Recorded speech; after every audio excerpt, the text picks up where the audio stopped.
me, Jilbol Sanjay with you. Today we are learning about Hindi. അപ്പോൾ നമ്മൾ ഇന്ന് പഠിക്കാൻ പോകുന്നത് ഏതാണ്? ഹിന്ദി എന്ന സബ്ജക്റ്റിനെ കുറിച്ചാണ്. അപ്പോൾ വളരെയധികം എല്ലാവർക്കും ഇഷ്ടപ്പെടുന്ന ഒരു സബ്ജക്റ്റാണ് ഹിന്ദി. ഹിന്ദി ബേസിക് നോക്കുകയാണെന്നുണ്ടെങ്കിൽ വളരെ സിമ്പിളാണ്. നമ്മൾ മനസ്സിലാക്കി പഠിച്ചു കഴിഞ്ഞിട്ടുണ്ടെങ്കിൽ ഹിന്ദി വളരെയധികം സിമ്പിളാണ്. അപ്പോൾ നമ്മൾ ഇന്ന് പഠിക്കാൻ പോകുന്നത് എന്താണ്? ഹിന്ദി ബേസിക്കുകളാണ്. ഹിന്ദിയുടെ ബേസിക് ആയിട്ടുള്ള കുറച്ച് കാര്യങ്ങളാണ്. അപ്പോൾ എല്ലാവരും ബുക്കൊക്കെ എടുത്തു വെക്കുക, ഒരു പേനയൊക്കെ അടുത്ത് വെക്കുക, എന്നിട്ട് വേണ്ട കാര്യങ്ങളൊക്കെ ഒന്ന് നോട്ട് ചെയ്തെടുക്കുകയാണെന്നുണ്ടെങ്കിൽ നിങ്ങൾക്ക് എക്സാമിന് അത് വളരെയധികം ഉപകാരപ്രദമാകുന്ന കാര്യങ്ങളായിരിക്കും. പിന്നെ ബേസിക് ആയിട്ടുള്ള കാര്യങ്ങളെ കുറിച്ചാണ് പറയാൻ പോകുന്നത്. വളരെയധികം ഇമ്പോർട്ടൻ്റ് ആയിട്ടുള്ള ഒരു കാര്യമാണ്. നമ്മൾ ഏത് സബ്ജക്റ്റ് പഠിച്ചിട്ടുണ്ടെങ്കിലും നമ്മുടെ എന്തിൻ്റെയും ബേസിക് അറിഞ്ഞിരിക്കണം. ഏത് സബ്ജക്റ്റ് ആണെങ്കിലും, ഇപ്പോൾ നമ്മൾ മാത്തമാറ്റിക്സ് ആണെങ്കിലും ഹിന്ദി ആണെങ്കിലും സയൻസ് ആണെങ്കിലും എന്ത് പഠിച്ചിട്ടുണ്ടെങ്കിലും ഏത് സബ്ജക്റ്റ് ആണെങ്കിലും നമ്മൾ അതിൻ്റെ ബേസിക് ആയിട്ടുള്ള കാര്യങ്ങൾ അറിഞ്ഞിരിക്കണം. അപ്പോൾ നമ്മൾ ഇന്ന് പഠിക്കാൻ പോകുന്നത് ഹിന്ദി ആയതുകൊണ്ട് ഹിന്ദിയുടെ ആദ്യമേ തൊട്ടുള്ള കാര്യങ്ങൾ, അതായത് അക്ഷരമാല തൊട്ടുള്ള കാര്യങ്ങളാണ് നമ്മൾ പഠിക്കുന്നത്. ഈ ക്ലാസ്സിൽ അക്ഷരമാല പഠിച്ചിട്ടില്ലേ? ഉണ്ട്. എന്തൊക്കെയാണ് പഠിച്ചിരിക്കുന്നത്? ആ ആ ഇ ഈ ഉ ഉ എന്നൊക്കെ പഠിച്ചിട്ടുണ്ട് അല്ലേ? അപ്പോൾ ഈ ആ ആ ഇ ഈ എന്ന് പറയുന്നത് എന്ത് അക്ഷരമാലയിൽ വരുന്നതാണ്? സ്വരാക്ഷരങ്ങൾ അല്ലേ? അപ്പോൾ അതേപോലെ തന്നെ ഹിന്ദിയിലും എന്തുണ്ട്? അക്ഷരമാലയുണ്ട്. ഹിന്ദിയിലും എന്തുണ്ട്? അക്ഷരമാലയുണ്ട്. അപ്പൊ ഹിന്ദിയിൽ അക്ഷരമാലയെ നമ്മൾ പഠിക്കുന്ന പേരാണ് വർണ്ണമാല. എന്താണ്? വർണ്ണമാല. നമുക്ക് എങ്ങനെയാന്ന് നോക്കാം. വർണ്ണമാല എങ്ങനെയാ വിളിക്കുന്നേ?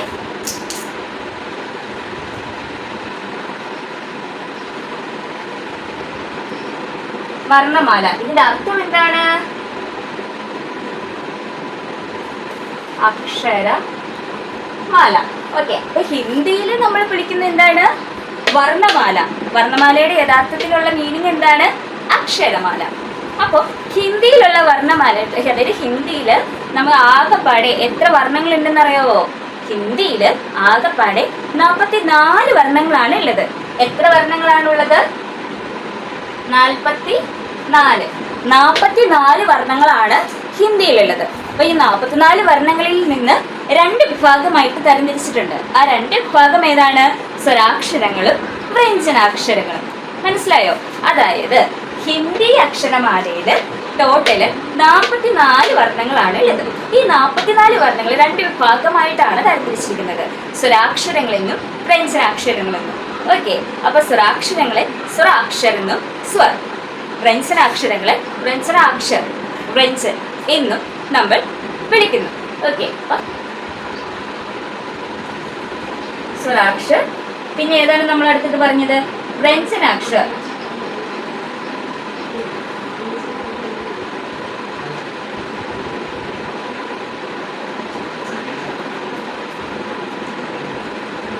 അപ്പൊ നമ്മൾ പറയുന്നത് എന്താണ്?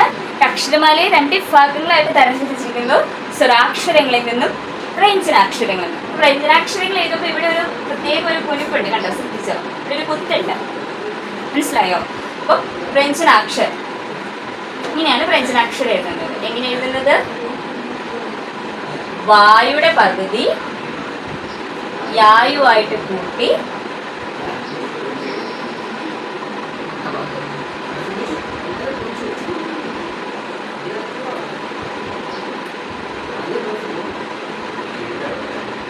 വ്യഞ്ജനാക്ഷർ. ഇങ്ങനെയാണ് സ്വരാക്ഷരങ്ങളെ വ്യഞ്ജനാക്ഷരങ്ങളെ എഴുതുന്നത്. നമ്മൾ ഹിന്ദി വർണ്ണമാലയിലെ സ്വരാക്ഷരങ്ങൾ ഏതൊക്കെയാണെന്ന് നമുക്ക് നോക്കാം. ഹിന്ദി വർണ്ണമാലയിലെ സ്വരാക്ഷരങ്ങൾ ഏതൊക്കെയാണെന്ന് നോക്കാം. അപ്പൊ നമ്മൾ എങ്ങനെ എഴുതുക? ഹിന്ദി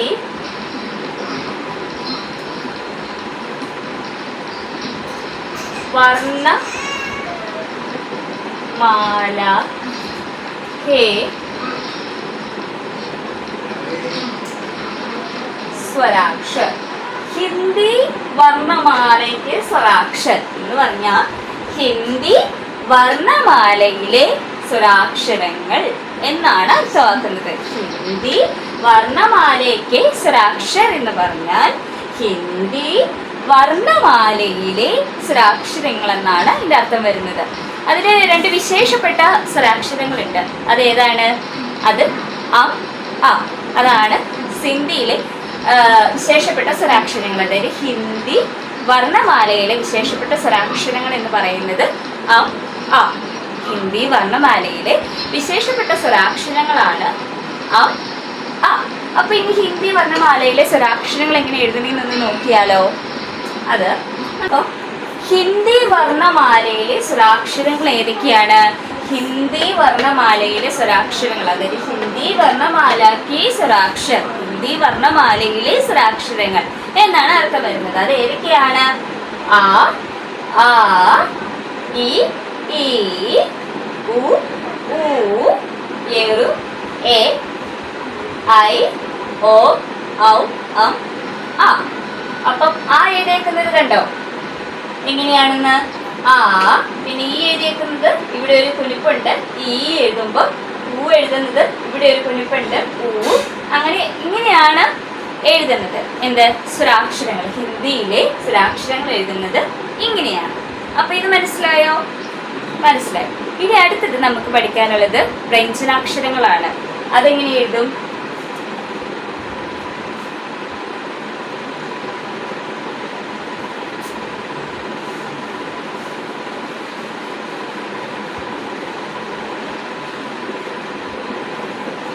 എങ്ങനെ എഴുതുക?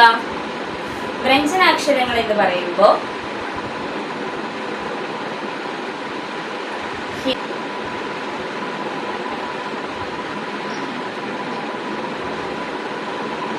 വർണ്ണമാലയ്ക്ക്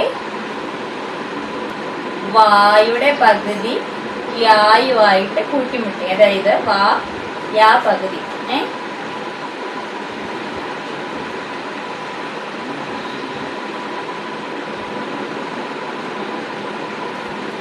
വ്യഞ്ജനാക്ഷർ.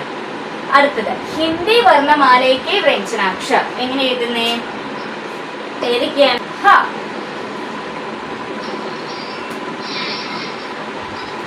അപ്പം ഇങ്ങനെയാണ് ഹിന്ദിയിലെ വ്യഞ്ജനാക്ഷരങ്ങൾ നമ്മൾ എഴുതുന്നത്. ഹിന്ദിയിലെ വ്യഞ്ജനാക്ഷരങ്ങൾ നമ്മൾ എഴുതുന്നത് എങ്ങനെയാണ്?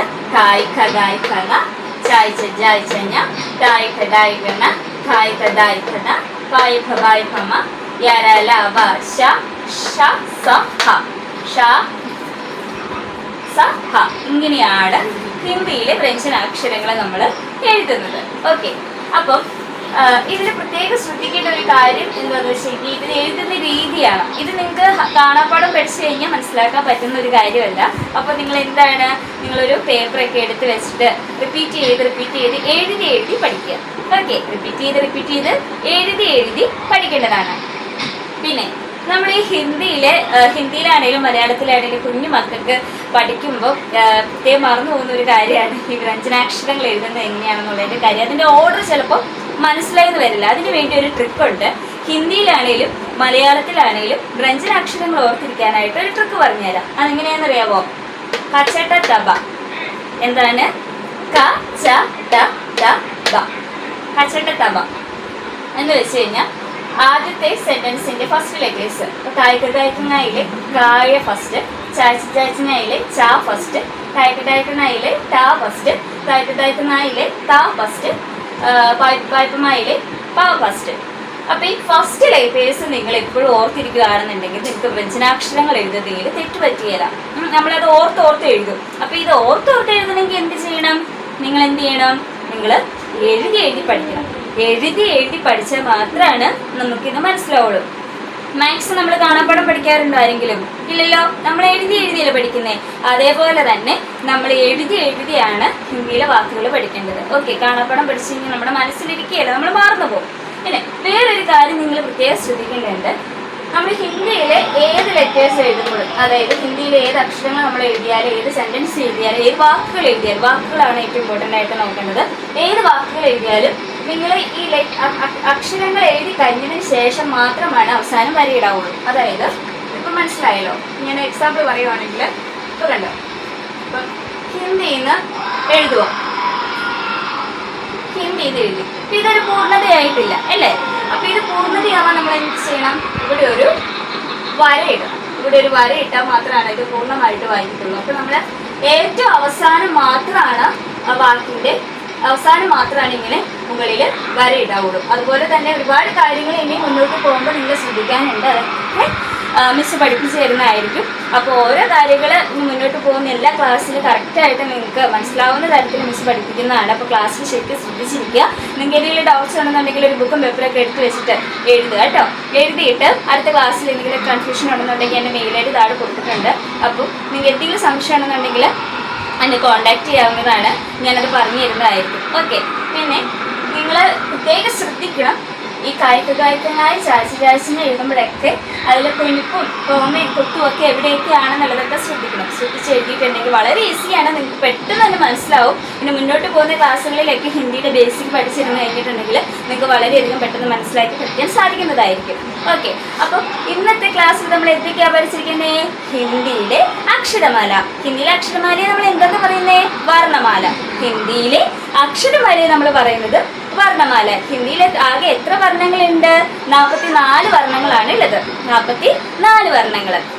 അത് എന്തൊക്കെയായിട്ട് വിഭാഗിച്ചിരിക്കുന്നത്? അതായത് 2 രീതി ഇത് തരംതിരിച്ചിരിക്കുകയാണ്. അതായത് സ്വരാക്ഷരങ്ങളെന്നും വ്യഞ്ജനാക്ഷരങ്ങളെന്നും. അപ്പൊ സ്വരാക്ഷരങ്ങൾ എന്തൊക്കെയാണെന്ന് നമ്മളിന്ന് പഠിച്ചു. വ്യഞ്ജനാക്ഷരങ്ങൾ എന്തൊക്കെയാണെന്ന് പഠിച്ചു. എത്ര സ്വരങ്ങളുണ്ടെന്ന് പഠിച്ചു. പിന്നെ വിശേഷപ്പെട്ട സ്വരങ്ങൾ ഏതൊക്കെയാണെന്ന് പഠിച്ചു. എങ്ങനെയാണ് നമ്മൾ ഹിന്ദി എഴുതുന്നതെന്ന് പഠിച്ചു. പിന്നെ വ്യഞ്ജനാക്ഷരങ്ങൾ നമ്മൾ പെട്ടെന്ന് ഓർത്തിരിക്കാൻ ഒരു ട്രിക്കും കൂടി പഠിച്ചില്ലേ? ഇല്ലേ? അപ്പം ഇത്രയും കാര്യങ്ങൾ നിങ്ങൾ ഓർത്തിരിക്കുക. എന്നിട്ട് നിങ്ങളത് മനസ്സിൽ വെച്ചിട്ടൊന്ന് പഠിച്ചു നോക്കുക. അപ്പം നിങ്ങൾക്ക് വളരെയധികം ഈസി ആയിട്ട് മനസ്സിലാക്കി മുന്നോട്ട് പോകാൻ സാധിക്കുന്നതായിരിക്കും. ഓക്കെ, അപ്പം ഇന്നത്തെ ക്ലാസ് കഴിഞ്ഞു. ഈ വീഡിയോ നിങ്ങൾക്ക് ഇഷ്ടപ്പെട്ട് കഴിഞ്ഞിട്ടുണ്ടെങ്കിൽ നിങ്ങൾ എന്ത് ചെയ്യണം? എല്ലാവർക്കും ഷെയർ ചെയ്ത് കൊടുക്കുക. അതോടൊപ്പം തന്നെ ചാനൽ സബ്സ്ക്രൈബ് ചെയ്യുക. അപ്പോൾ അടുത്ത ക്ലാസ്സിൽ നമുക്ക് വീണ്ടും കണ്ടുമുട്ടാം കേട്ടോ. അപ്പോൾ അടുത്ത ക്ലാസ്സിൽ പുതിയൊരു സബ്ജക്റ്റ് ആയിട്ട് ടീച്ചർ വരുന്നതായിരിക്കും. ഇനി എല്ലാ സബ്ജക്റ്റുകളെ കുറിച്ചും നമ്മൾ പറയുന്നുണ്ട് ഈ ചാനലിലൂടെ. എല്ലാ സബ്ജക്റ്റുകളും ഈ ചാനലിലൂടെ ക്ലാസ് എടുക്കുന്നുണ്ട്. കുഞ്ഞു കുട്ടികൾ തൊട്ട് വലിയ കുട്ടികൾക്ക് വരെയുള്ള എല്ലാ ക്ലാസ്സുകളും വരുന്നതായിരിക്കും. എല്ലാ സബ്ജക്റ്റുകളും ഉണ്ട്. അപ്പോൾ അതുകൊണ്ട് ചാനൽ ഒന്ന് സബ്സ്ക്രൈബ് ചെയ്തിട്ട് ആ ബെല്ലൈക്കണും കൂടി ഒന്ന് അടിച്ചേക്കണം കേട്ടോ. അപ്പം ബൈ, അടുത്ത ക്ലാസ്സിൽ കാണാം കേട്ടോ. ടാറ്റാ.